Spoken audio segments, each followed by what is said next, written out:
कि गऊ और बैल के जोड़े को लात से घूंसा से मार रहा।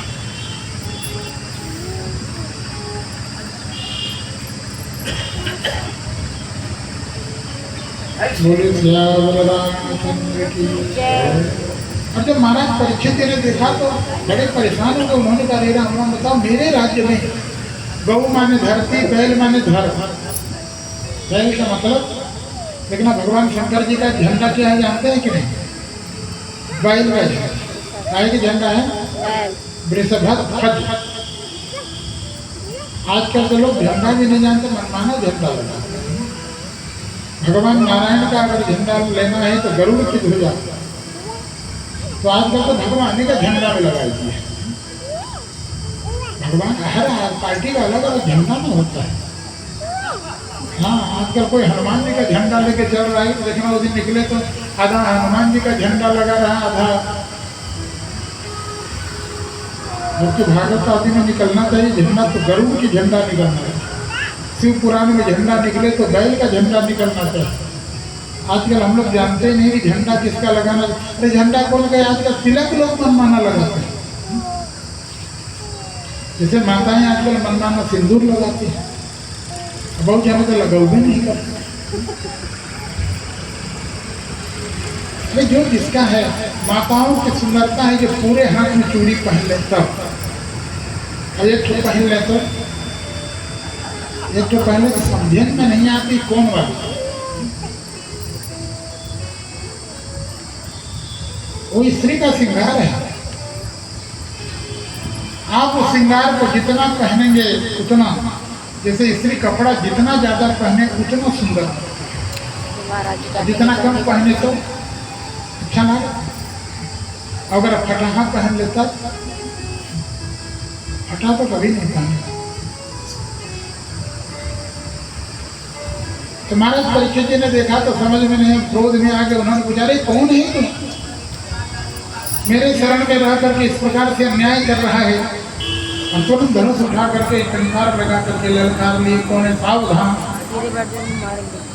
देख करके कलयुग समझ गया कि इनसे लड़ जाऊंगा तो शुरू में ही मार डालेगा मुझे, आगे नहीं करना चाहिए।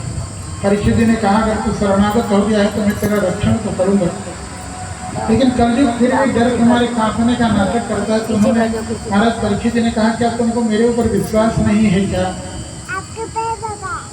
कलयुग ने कहा, महाराज आपके ऊपर विश्वास करने का कोई विशेष बात? उन्होंने कहा कि मैं उस कुल खानदान का हूँ जो एक बार कह दिया तो, हमारे यहाँ जैसा रघुवंशी कहते थे कि रघुकुल रीति चलिया, रघुकुल रीति सदा चलिया,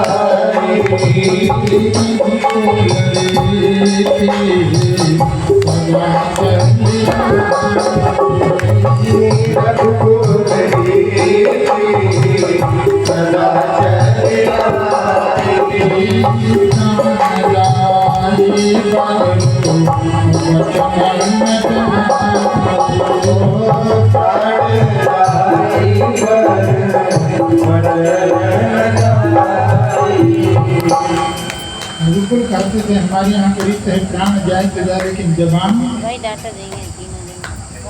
ऐसे ही। महाराज परीक्षित ने कहा कि नते गुणा के सयसोधराणाम बद्धांजलिर्वे भयमस्ति किंचित। उन्होंने कहा, लगता है गुणा के माने कि मेरे बाबा अर्जुन के यश की धारा नहीं, मैं अर्जुन का नाती हूँ। हम लोगों ने जो एक बार कह दिया वो कह दिया। परीक्षित ने कहा, महाराज इसका मतलब है निर्द्वंद आपके राज्य में रहूँ? उन्होंने कहा, मैंने तुमको क्षमा तो कर दिया लेकिन तुम्हारा हमारा पटेगा नहीं। अब कैसे किसी किसी का नहीं पड़ता ना। लेकिन हम विकास जी को बहुत मानते हैं लेकिन इनका हमारा पटता है, जबकि असली खाटी सुकुल बांधना है, लेकिन नहीं पड़ता। ब्राह्मण तो है, हमारे गाँव से पटत है, बाबा ब्राह्मण का हो लेकिन पटत है, क्योंकि ब्राह्मण तो नहीं है लेकिन ब्राह्मण के तरह उनके लक्षण है। पूजा पाठ करनी चाहिए, लाके गोदी में चुला ले। देखो यहाँ पूजा हो रहा है, मंदिर है, ब्राह्मण का मतलब तो सवेरे से आके पूजा करते, पाठ करते, ठाकुर जी की आराधना करते। लेकिन एक सवेरे से तब निकला था जब देखा था जब 6 बज जाए, 6 बजे के पहले निकल निकली थे। निकलो जहाँ के मंदिर बनाया तो वहाँ टहरे चला था। ब्राह्मण हुआ है जो भगवान की आराधना करे, भगवान की पूजा करे। अगर उसमें ब्राह्मणत्व नहीं है तो तब वो ब्राह्मण होते हुए ब्रह्म राक्षस हो जाए। ब्राह्मण तो है लेकिन राक्षस प्रवृत्ति है। इसे रावण कौन था? ब्राह्मण था। क्या था? कि उत्तम कुल तुलसी करमाती शिव विरांति पूजन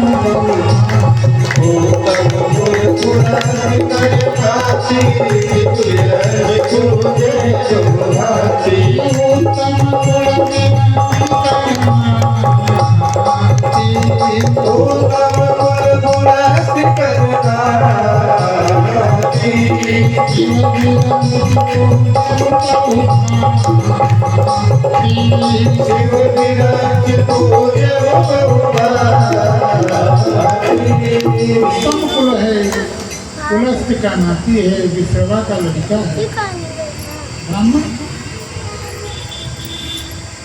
लेकिन काम, लेकिन सवेरे ब्राह्मण उठाता है।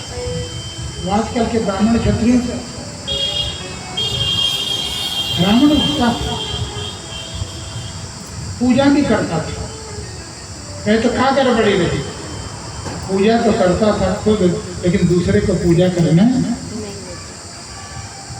अपना तो सवेरे उठ के शंकर जी की पूजा करे, सब करे, लेकिन दूसरे को पूजा करे तो उसके ऊपर वो कहता था नहीं पूजा करके देखना, जो पूजा करेगा उसके ऊपर भगवान की कृपा होगी, वो सुखी होगा, वो धनी होगा। क्योंकि जो भगवान को मना लेगा तो लक्ष्मी जी को बहुत पकड़ने की जरूरत नहीं, भगवान लक्ष्मी पूजा। आज बड़ी विडंबना है, लोग रुपया चाहते हैं लेकिन भगवान को नहीं मिलेगा। तुम लक्ष्मी को चाहोगे लेकिन भगवान को नहीं बुलाओगे तो लक्ष्मी आ भी जाएगी तो रुकेगी।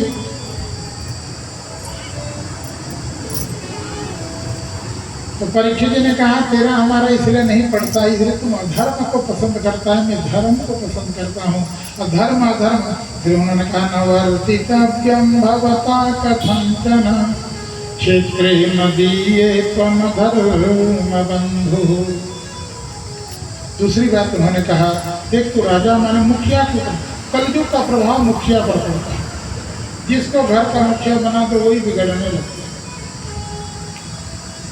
जबकि मुखिया को बिगड़ना, मुखिया को बिगड़े की चाहिए, मुखिया को खर्चा मांगने पर देना चाहिए कि बिन मांगे। अरे जब देना ही देना है तो बिन मांगे सब देते रहो तो और इज्जत है। मतलब लोग कहते हैं 10,000 मांगो तो एक बार